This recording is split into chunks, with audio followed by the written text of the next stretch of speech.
गिला ड्रामा की एपिसोड 71 में आप देखेंगे कि बेगम जलाल शज्जी से दोबारा रामेश के बारे में छानबीन करवाने का कहती है, क्योंकि बेगम जलाल को रामेश पर शक हो चुका होता है।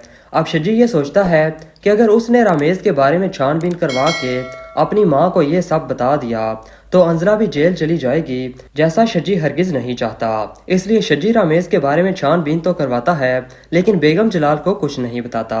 अब रामेश बेगम जलाल से जाकर कहता है कि आप जानना क्या चाहती हैं जो यूं मेरे बारे में पता करवाती फिर रही हैं। आपने एक दफ़ा भी नहीं सोचा कि ये सब करवाने से यूनिवर्सिटी में मेरी रेपुटेशन पर क्या असर पड़ेगा।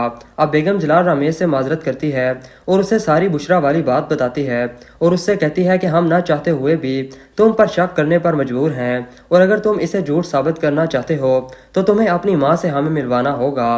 रमेश कहता है कि ठीक है, अगर आपका शक ऐसे ही दूर होगा तो मुझे आपको अपनी माँ से मिलवाने में कोई मसला नहीं है, लेकिन फिर उसके बाद आपको मेरी अंजला से शादी करवानी होगी।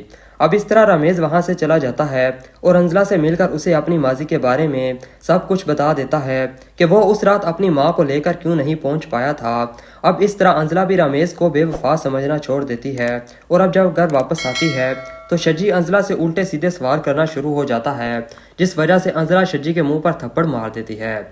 अब सना को ये बात मालूम होती है तो वो जाकर बेगम जलाल को बता देती है, और बेगम जलाल भी जाकर बदले के तौर पर अंजला के मुंह पर थप्पड़ मार देती है।